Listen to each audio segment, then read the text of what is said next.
Hey everybody, welcome to Slash Bash, where today I am bringing you another Entitled Parents Reddit video. If you are new to the channel, then subscribe and help me reach my goal of 10,000 subscribers.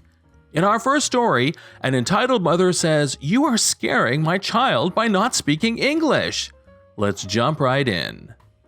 So I worked as a cinema technician for quite a few years, and I've had my run-ins with entitled parents. The pandemic has given me ample time to reflect on those meetings, and here's one of them. So in the summer, my country gets quite a lot of tourists, and especially American ones. They're often visiting to see where their family comes from and that sort of stuff, and they're generally nice. Most of them. Not this Karen. She was different.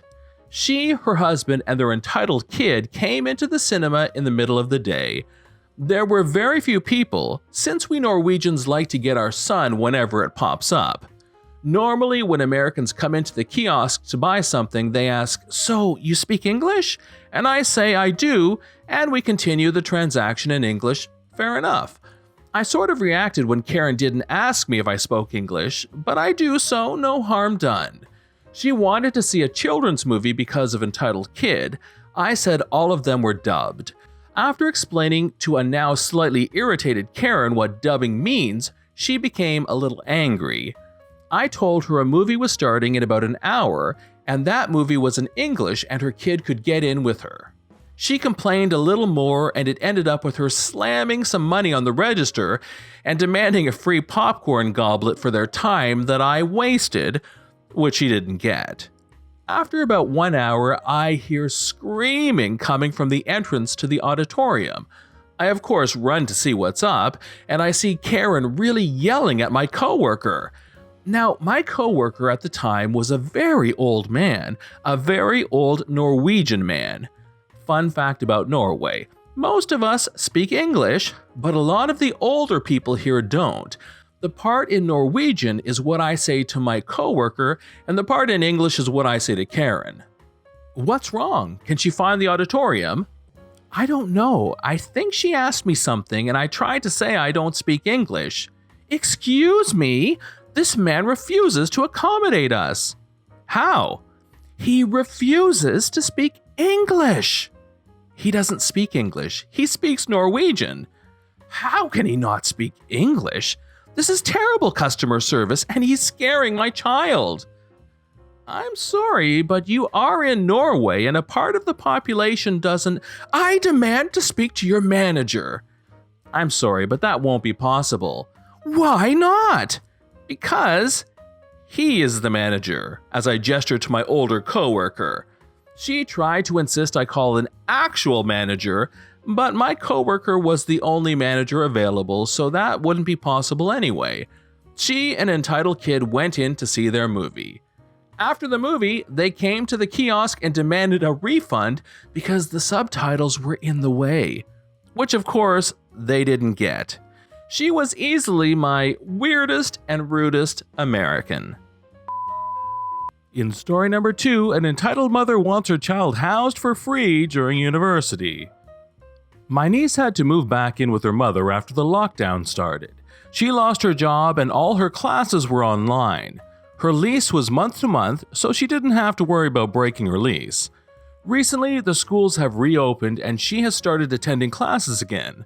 Problem is, her apartment, which was walking distance from her university, is now rented.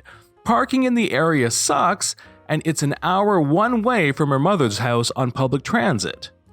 I will say now that my niece is also incredibly spoiled and is taking classes for a degree with no practical benefits. By this I mean that it will in no way help her with a career path, nor are they necessary courses for further education. Got a call from my sister asking if my niece could live with me because I live alone in a 2-bedroom house and I'm a 15-minute bus trip away from her uni. I said no for several reasons. I work nights and need to sleep during the day. My niece is a very loud young woman and doesn't understand the concept of an indoor voice. The last time she stayed in the same house as me, I was sleep deprived because of her practically yelling on her phone, and it affected how I did my job, resulting in a write-up. My niece is also a very messy person. I helped with the move out, and the memory makes me shudder. Some of the unwashed dishes in the sink were tossed because they were beyond cleaning. She tried to just sit on random crap and text her friends and scroll TikTok. I had to take her phone from her and lock it in the glove box of the U-Haul we rented to get her butt moving to help. My sister still calls me a witch for doing this. While I may have a 2-bedroom home, the second room is my office workroom. I've been in the process of making wire-wrapped necklaces to sell online for extra income, and I need the area as a workspace. It's also my library, for lack of a better word. I keep my collection of novels on bookshelves in there and a comfy old recliner for reading in. My niece is allergic to cats, and I have 3. My sister seems to think I can keep them all either in my bedroom or locked up in the basement for the school year. Flip that right there. And this is the big one. My old sister is under the belief that my niece wouldn't have to help out with household expenses or be expected to cook for herself.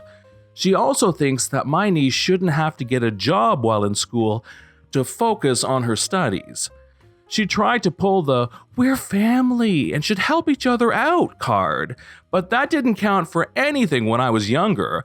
My step-siblings nearly made me homeless after my stepdad died and gave me 30 days to find a new place for me and my dog. Dog-friendly buildings where I live are hard to find. The only way I would agree for my niece to live with me is that she would give me $250 a month to help cover utilities and part of the internet. I figured that is a steal, considering a cheap place around her school is more than double, even triple that, plus utilities, and she could use the garage for her car for free. But I would also expect her to buy her own food and clean up after herself, like doing her own laundry, keeping her room clean, and putting her dishes at least in the sink, if not the dishwasher. I would not expect her to cut the grass or shovel snow. The thought of even asking her to do this already gives me a headache. Now I'm getting texts from both my sisters telling me that I'm a horrible person and should open my home to my niece, that it's unreasonable to expect a 19-year-old to spend 2 hours on the bus every day, and yada yada. Part of me feels guilty. I could move my office and workspace down into the basement. It can't be a living space due to lack of windows, but I can't afford the expense of a second person in my home without them chipping in for the bills, nor will I lock my cats away in their home. Here's an update. I had a long talk with my sisters about the situation, and I also spoke with my niece. Apparently, my niece had no idea her mom and her other aunt were trying to arrange living with me. She already has plans to move in with her boyfriend of 2 years. Her mom blew her top about it, but for me, it is the end of the story. Thankfully, I don't need to worry about her moving in with me since she doesn't want to. It turns out that I have too many rules for her taste. In story 3, we have an entitled mother who steals from a car. Her excuse? She hates shopping. Alright, this is going to be a short story because I get too angry talking about it. My family, me, my mom, and my stepdad, who I shall refer to as Dad, since he basically is, had just been shopping. We drove back home and pulled into our estate. As we were driving down our road, we saw a woman who we didn't recognize standing on the path. We thought nothing of it. Our road is next to a school, so lots of people tend to stand around. We pulled into our parking spot and we began loading up on shopping bags to take to the house, which is down a pedestrian path and round a bend out of view of the car. We walked into the house and put our shopping on the counter, then my dad stopped me. "I think I left a few bags in the boot. Can you run and grab them?" I agreed and he threw me the car keys. I went outside and as I walked towards the car, I saw that our boot was open and someone was inside. My dad forgot to lock the car.